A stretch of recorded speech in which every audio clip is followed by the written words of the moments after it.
ayes have it. Are there any motions to take note of answers? Senator Singh. Yes, I take note of answers to all questions asked by opposition senators. Well, what a complete disaster this mismanagement of, by this government of NBN has been. Not just limited to the multi-billion-dollar cost blowout, but so desperate has Mr Turnbull's position been to distract from his mismanagement of NBN that he, in April this year, asked NBN Co to cook up this fictitious cost for Labor's NBN to give him something else to hide behind. This is not just cowardly, this is incredibly appalling governance and completely at odds with the government and oversight guidelines for Commonwealth companies. And that is exactly what I asked Senator Cormann to address, the fact that the Commonwealth Government business enterprise governance and oversight guidelines requires GBEs to avoid activities that could give rise to questions about their political impartiality. Now, clearly the minister did not answer this question, and clearly Mr Turnbull's promise that his so-called multi-technology mix version of the NBN would be rolled out faster and cheaper has not happened. In fact, what we have had is an incredible doubling of the cost, an incredible blowout from some $29.5 million to a cost now of some $56 billion. But what I'm particularly concerned about is the good governance issues surrounding this, and that is particularly what I asked about. Particularly what I'm concerned about is how the Senate, we have requested today that they come clean on the fact of whether or not the inclusion of a political counterfactual, which ministers knew would not replicate the rigour of NBN Co's business plan, is consistent with that section of 1.7 of the Commonwealth GBE guidelines, which do require GBEs to maintain the highest standards of integrity, accountability and responsibility. Now, I can't see how they have done that. In fact, I think they have done the opposite of that, which does therein lie the credibility of this government, the integrity of this government, the good governance arrangements of this government and of this Prime Minister, because it was under his watch as Minister for Communications, as he was in April, that this has there occurred. After 2 years as Minister for Communications, all that Mr Turnbull has left behind is a version of the NBN best described as Malcolm Turnbull's mess. He has no one else to blame. No one else to blame for this failure but himself. Of course, he's been obsessed with connecting Australians to the NBN using the 20th century copper, and then went ahead with his second-rate NBN on the basis of a dodgy policy and some very, very bad advice. Well, the financial return to taxpayers from the Coalition's second-rate NBN has completely crashed, and in December 2013 we were assured that the rate of return would be up to 5.3%. Now it will be 3.5% at best. This has been a complete schmozzle and a complete embarrassment by this Prime Minister, who was the Minister for Communications. It has been a complete mismanagement of NBN, not just limited, as I said, to the multi-billion-dollar cost blowout, as we've seen and listened to today through Minister Cormann's answer. Distracting that mismanagement, that's been the key by this government. Let's distract the mismanagement by cooking up a fictitious cost of Labor's NBN to give them something to hide behind. That really is what has happened here, and it beggars belief how they would cook the books to cover up their own incompetence instead of actually addressing the multi-billion-dollar NBN blowout that they have now put forward. And the irony with all of this is it's not just a multi-billion-dollar blowout so that we have a better NBN. We still end up with the same second-rate NBN, the same second-rate version rolling out slower than he promised and costing up to a whopping $26.5 billion more than he promised. Well, that is the tenure of Mr Turnbull's legacy as Minister for Communications, and it has been an absolute disaster, and I don't see it getting better under his Prime Ministership. Senator, your time has expired. Senator Ruston. Just a minute, Senator Ruston. I think your new position has delayed the turning on of your microphone. Senator Ruston. Thank you, Mr Yes, Deputy President. Is that working? Okay. Mr Deputy President, can I just say that I think that the NBN is a fantastic infrastructure project, and I think that the majority of Australians think that it is a great project. And what I find extraordinarily disappointing in the contributions that we heard from the questions that we heard today and the contribution that we just heard from Senator Singh is that for some strange and wondrous reason, despite the fact that the Labor Party, when they were in government, were the architect of the original idea of coming up with the NBN, that they're now in the process of trying to tear it down. I would have thought 2 years on from a change of government, with the rollout of the NBN starting to accelerate, that we're starting to see some real results out there with over 1 million people able to get access to the NBN, with the satellites going up last week, or the first satellite going up last week, which obviously covers an area that's very close to my heart, Mr Deputy President, in the rural and regional areas of Australia, that we'd actually be starting to look at some of the more positive aspects of it. We'd be starting to prosecute the best and most cost-effective way of delivering the NBN into the future. But no. We are still sitting here 2 years after this government was elected, and we are still trying to defend a legacy of the previous Minister for Communications. We are still here trying to defend the indefensible. So it's very, very disappointing because, as I said, I'm a great supporter of the NBN. I know many of the people who live in South Australia are looking forward to being able to get access to the NBN, and yet all we want to do here is to drag down what I think is a fabulous infrastructure project. The issue to which those opposite were questioning today is in relation to a shareholder letter sent by the shareholder ministers to the NBN asking them if they would undertake a comparison of the different technologies that are proposed for the NBN, because as we know that when the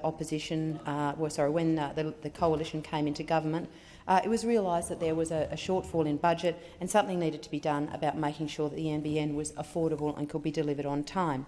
To stand here today and to make comments like cooked up, fictitious costs, politically motivated, counterfactual, distorted, where are the facts? Where is the evidence that you are able to put behind to substantiate these comments? It is absolutely outrageous. I would suggest that Senator Carr, who's happily interjecting because he doesn't seem to be able to make any other contribution apart from interjections, would have actually been standing here and criticising the government if they had not undertaken a comparison. I'm sure they would have been asking questions of how on earth does the government actually know that the most cost-effective method of delivering the NBN isn't fibre to the premise if we hadn't actually undertaken an investigation or an analysis of that particular model. So I think what we need to do is we need to stop being hypocritical. We need to stop carrying on about prosecuting something that's dead and buried now, and let's actually get on with looking at what's going to be positive for Australians into the future. And as I said, I concede this is a great project, and I congratulate Senator Conroy for coming up with the idea of the NBN. Just because we don't necessarily agree about how some of the delivery has taken place, and that we may still disagree on the methods and the mix of technologies that are about to be rolled out, doesn't mean to say that we don't all think this is a fabulous project. And I'd ask those opposite to actually step back from their political carry-on and actually let's all work together to deliver this fantastic project for Australia. Can I just briefly make a comment in relation to another question that was asked in relation to water buybacks? And I'm really disappointed at the level of scaremongering that's going on in this context as water, about where the Commonwealth Environmental Water Holder sits, who's got primary carriage of the water, what's my delegated responsibility in the water space, etc., etc. All we are doing by carrying on like this is causing great concern, upset and uncertainty for the irrigators and the communities that live along the Murray-Darling Basin. So I would ask those opposite to please consider, before you start carrying on with this kind of behaviour, to think about the people who are most likely to be affected by it. And I draw to your attention a press release by the national irrigators, who made the comments that they are sick and tired of being used as political pawns as politicians try to whip up fear to wedge each other on electoral gain in marginal Adelaide seats. So can I say that both Minister Joyce and I live in the Murray-Darling Basin. This is a first. This should be a good thing. I think we're in a better position than than before to actually know what is possibly in the best interests, not just of the basin, but the basin communities.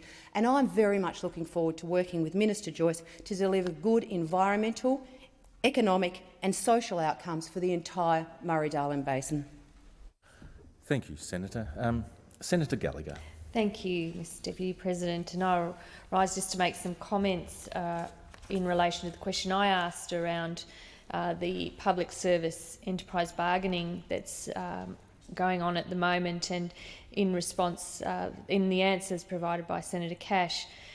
In particular, her comments where she said she valued the role of public servants and believes that they should be well paid, and but that this should be within reasonable community standards.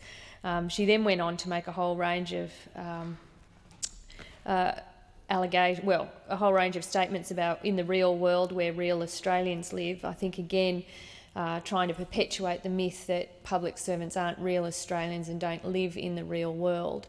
And I'm sure it comes as no surprise to the Minister for Employment that the vast majority of public servants are living on average wages. The vast majority of the Commonwealth employees earn average wage incomes.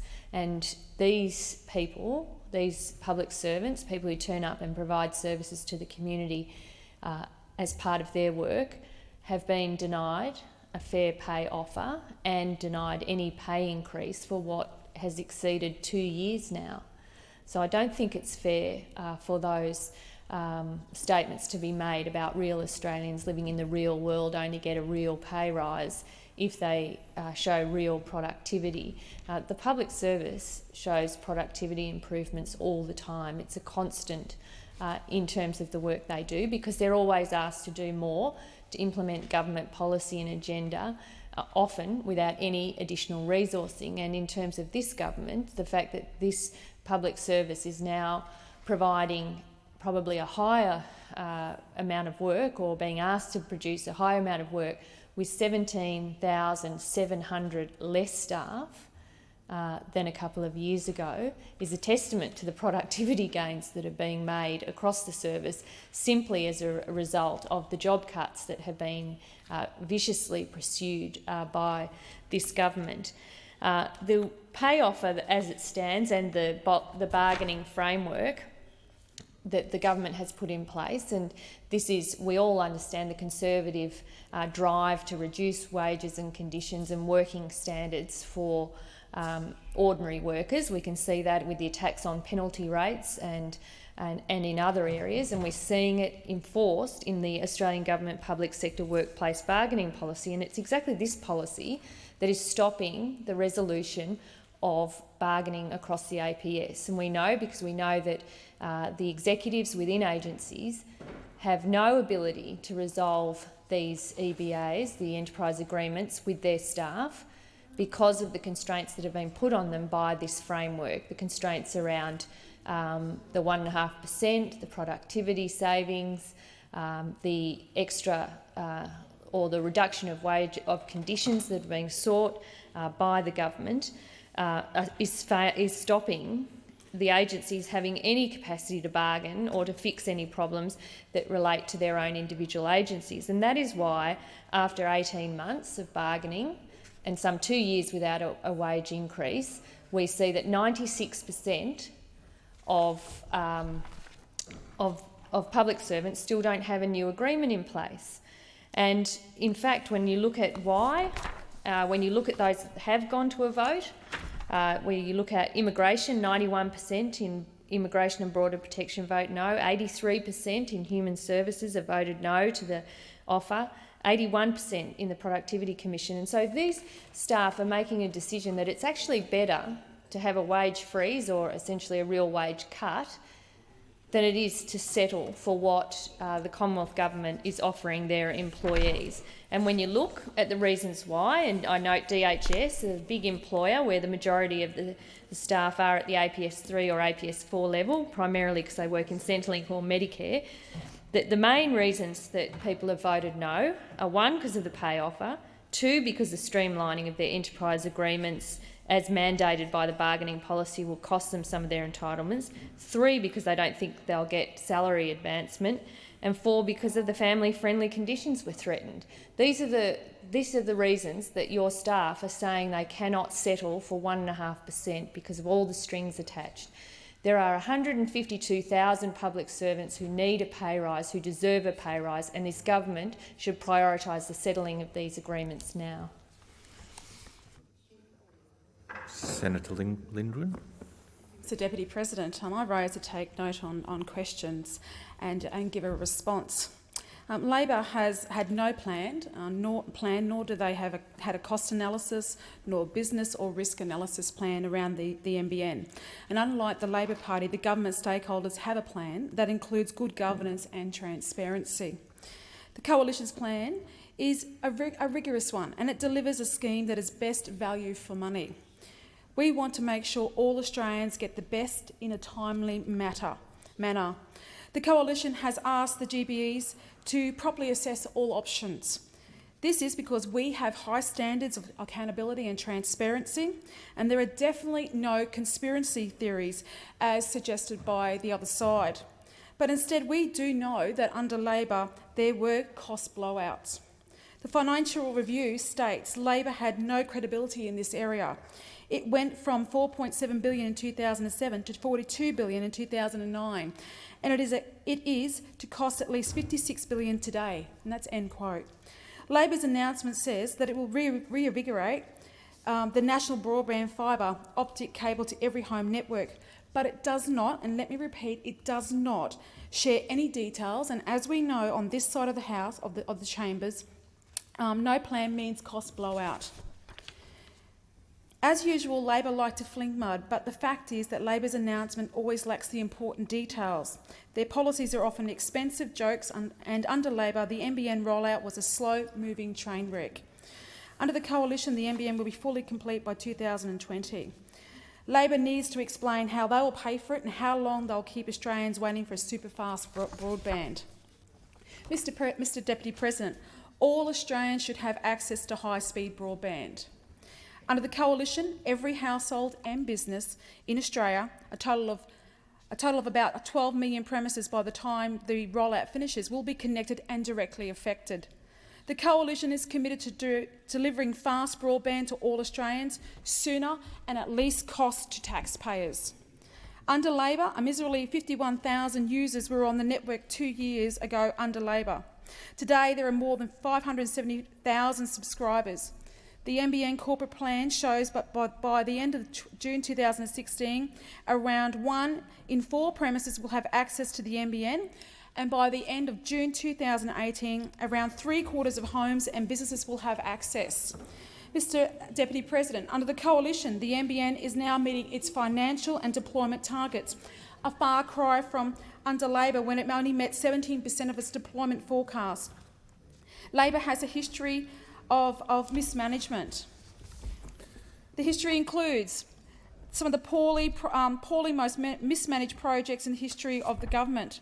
And under the previous government, around $6.5 billion was spent to deliver broadband to 2% of premises. A government cost-benefit analysis of the NBN found that the Coalition government's project would deliver $18 billion of economic benefits to Australia compared to $2 billion of benefits that were being facilitated through Labor, including an analysis of their model that shows that it would be not finished to 2026 at the earliest and as late as 2028. And this is disastrous for Australia's competitiveness in the digital economy and would leave millions stranded with very poor or no broadband for more than a decade. This is an unacceptable trade-off.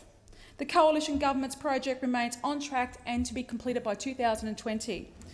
The Vertigan cost-benefit analysis found that our approach will deliver $6 billion of extra benefits and around $10 billion lower costs due to its earlier deployment. Under our watch, Mr Deputy President, the company is now acting in a reliable and business-like manner, delivering fibre to premises on time and on cost. Labor has announced today that the future Labor government would scrap the multi-technology approach. The NBN rollout under Labor was slow and costly compared to that of the Coalition, where the NBN will be fully complete by 2020. NBN now has end users to prove it. For the vast majority of households across Australia, the Coalition's NBN will provide the same high speed and high quality service no matter what underlying broadband technology is used. The Labor Party is also ignoring incredibly valuable HFC networks that currently pass 4 million homes. And Mr Deputy President, the best technology infrastructure mix is the best way forward. Senator Ketter.